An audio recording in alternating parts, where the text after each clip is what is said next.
Bismillahirrahmanirrahim. Di sini saya akan menjelaskan beberapa poin penting tentang materi daripada mata kuliah kewirausahaan.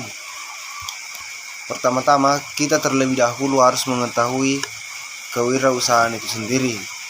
Kewirausahaan atau dalam bahasa Inggris dikenal dengan entrepreneur adalah orang yang melakukan aktivitas untuk mengelola wirausaha seperti menentukan cara produksi baru, menyusun manajemen operasi untuk mengadakan produk baru, cara memasarkan serta mengatur berbagai model operasi.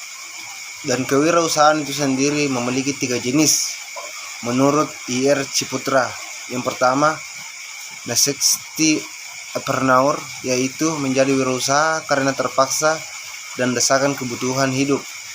Kedua, reflective entrepreneur, yang cenderung meniru bisnis yang sedang mentren sehingga rawan terhadap persaingan dan kejatuhan.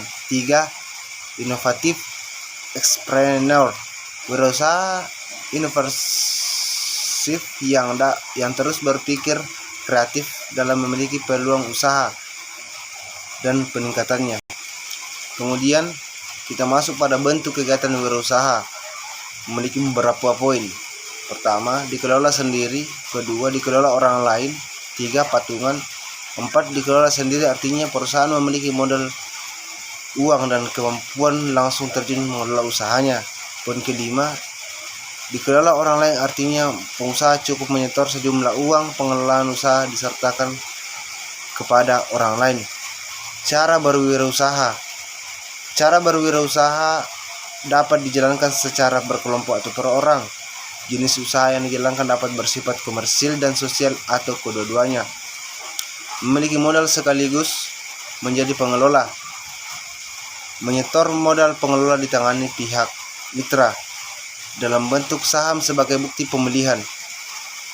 Sejarah dalam berwirausaha harus juga memiliki etika. Etika berasal dari bahasa Perancis éthique yang berarti kartu undangan. Pada saat itu raja-raja Prancis sering mengundang para tamu dengan menggunakan kartu undangan. Dalam kartu undangan tercantum persyaratan atau ketentuan untuk menghindari seperti waktu pakaian tersebut.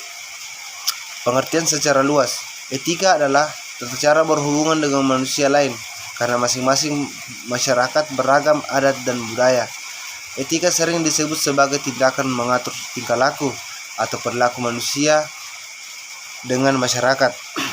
Tingkah laku itu perlu diatur agar tidak melanggar norma-norma kebiasaan yang berlaku di masyarakat.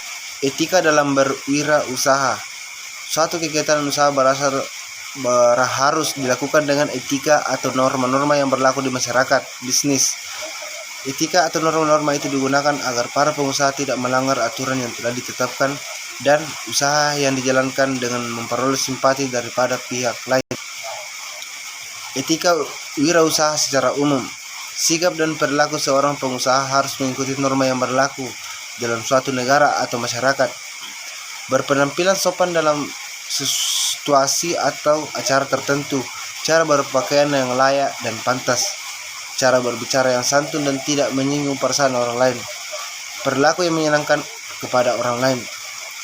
Dalam berwirausaha, kita juga harus memiliki surat usaha izin konstruksi atau biasa kita sebut dengan SUIJK. Apa itu SUIJK? Untuk mengetahui apa itu IUJK, sebelum kita harus mengetahui terlebih dahulu definisi dari jasa konstruksi. Jasa konstruksi adalah layanan jasa konsultasi perencanaan pekerjaan konstruksi, layanan jasa pelaksanaan pekerjaan konstruksi, dan layanan jasa konstruksi pengawasan pekerjaan konstruksi. SIUJK adalah izin yang diberikan kepada badan usaha untuk menyelenggarakan kegiatan jasa konstruksi. Adapun jenis-jenis SIUJK nasional, PMA, dan BUJIKA. Dasar hukum pengurusan SIUJK diatur dalam Undang-Undang Nomor 2 Tahun 2007 tentang Jasa Konstruksi, penggantian Undang-Undang nomor 18 tahun 1999 tentang jasa konstruksi yang sudah dicabut dan tidak berlaku lagi. SIUJK nasional izin melakukan usaha di bidang jasa konstruksi yang diberikan oleh pemerintah, kabupaten atau kota. Peraturan Menteri Nomor 4 PRTM 2011 tentang pedoman masyarakat memberikan izin usaha jasa konstruksi nasional diterbitkan oleh pemerintah kabupaten atau kota tempat BUJK di berdomisili. Kita masuk dalam manajemen organisasi. Manajemen dan organisasi. A. Pengertian manajemen organisasi.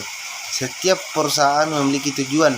Untuk mencapai tujuan perusahaan adalah harus melakukan manajemen. Manajemen dan organisasi tidak dapat dipisahkan satu sama lain. Manajemen bagian organisasi dan sebaliknya. Manajemen merupakan alat untuk mencapai tujuan. Organisasi merupakan tempat untuk mencapai tujuan. Manajemen dapat diartikan sebagai proses dari perencanaan, perorganisasian, melaksanakan, dan pengendalian untuk mencapai tujuan tertentu. Manajemen adalah proses pengelolaan suatu kegiatan atau usaha dari awal hingga perusahaan berjalan dan bangkrut. Manajemen merupakan alat untuk mencapai suatu tujuan dengan melalui suatu proses. Fungsi daripada manajemen itu sendiri untuk mencapai tujuan berfungsi manajemen. Pertama, planning. Perencanaan untuk menentukan arah akan ditempuh dan kegiatan yang diperlukan untuk mencapai tujuan yang telah ditetapkan. 2. Organizing. Pengorganisasian adalah proses pengelolaan berbagai kajian atau pekerjaan dan dalam unit-unit. Tujuannya adalah supaya tertata dan diantara tugas, wewenang, dan tanggung jawab serta hubungan kerja dengan sebaik mungkin dalam bidangnya masing-masing. Actuating. Menggerakkan atau melaksanakan adalah proses untuk menjalankan kegiatan pekerjaan dalam organisasi. Controlling, atau yang biasa kita sebut dengan pengawasan, adalah proses untuk mengatur dan menilai pelaksanaan tugas telah selesai dengan rencana. Jenis dan bentuk organisasi. Yang pertama, bentuk organisasi ditinjau dari sejumlah pimpinan puncak. A. Pimpinan puncak satu orang, contoh perusahaan berseragam. B. Pimpinan puncak lebih dari satu orang, dewan misalnya perseorangan, terbatas atau free. Kemudian kita masuk pada cara memperoleh modal. Sebelum kita kaji lebih jauh, terlebihnya kita harus mengetahui cara memperoleh modal itu sendiri. Pengertian modal. Untuk mendirikan atau menjalankan suatu usaha diperlukan sejumlah modal, atau biasa kita sebut dengan uang dan tenaga. Modal dalam bentuk uang diperlukan untuk membiayai segala keperluan usaha seperti biaya investasi, pengurusan izin, biaya investasi untuk pembelian aktiva tetap, sampai modal kerja. Modal keahlian adalah keahlian kemampuan seseorang untuk mengelola atau menjalankan suatu usaha. Besarnya modal yang digunakan tergantung dari jenis usaha yang akan digarap. Perhitungan terhadap besarnya kebutuhan usaha tersebut dilakukan. Perlu dilakukan proses seleksi karyawan. Adapun jenis-jenis modal usaha ada dua jenis modal usaha. Yang pertama modal investasi, yang kedua modal kerja. Apa itu modal investasi? Investasi digunakan untuk jangka panjang dan dapat digunakan berulang-ulang. Biasanya umurnya lebih dari 1 tahun. Modal kerja digunakan untuk jangka pendek, beberapa kali pakai dalam suatu proses produksi. Pengertian daripada modal sendiri. Modal sendiri adalah modal yang diperoleh dari pemilik perusahaan dengan cara mengeluarkan saham.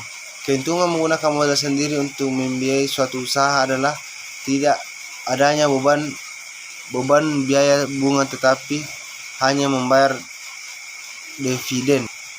Mungkin itulah sebagian daripada materi yang bisa saya jelaskan. Kurang dan lebihnya mohon dimaafkan. Assalamualaikum warahmatullahi wabarakatuh.